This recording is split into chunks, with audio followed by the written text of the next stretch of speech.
मराठा समाजासाठी लढतोय असं जरांगे पाटील म्हणतात। आरक्षण घेतल्याशिवाय आता माघार नाही।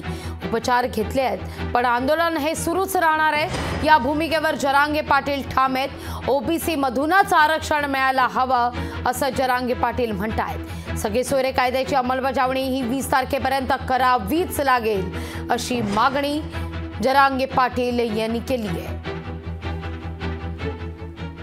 मायबाप समाजाला मानलं म्हणल्यावर त्यांना मुलाची माझी एक लेकरू म्हणून माया असणारच आणि ते कुठंतरी मन सुन्न झालं आणि मी पण माणूस आहे, माझ्यात माया आहे म्हणून ते उपचार घेतले आणि मान्य न्यायालयाने निर्देश दिले होते की उपचार घ्यावेत। उपचार सुरू आहेत पण मी हटणार नाही, माझ्या उपोषण मी सोडणार नाही।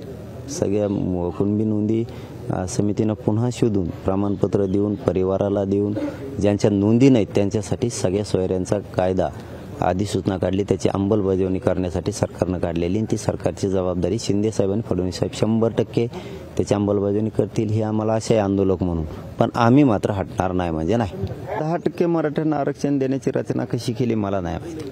अहवाल आत्ता तर काल स्वीकारला मुख्यमंत्री साहेबांना। आता तो कॅबिनेटला देण्याचा स्वीकारण्याचा अधिकार मुख्यमंत्री साहेबालाच आहे, त्याच्यावरती त्यांची चर्चा होईल कॅबिनेटमध्ये, कारण ते आत्ता शिक्त मुख्यमंत्री साहेबांनी तो स्वीकारला आहे। आता ही टक्केवारी कशाच्या आधारावर ग्राह्य धरली हे आत्ता सांगणं अवघड आहे, कारण मागासवर्ग आयोगाने मराठ्यांची 30 टक्केवारी मागासलेपणाची धरली का सरकारनं धरली का ही अफवा आहे यात आणखी शंका कुशंका आहे। कारण पहिल्यांदा 16% होतं, नंतर 12-13% आलं, आता 10% आलं। याचे खूप पैलू उलगडणार आहेत त्याचे। लोकशाही मराठी ऐका, पहा, जागरूक रहा।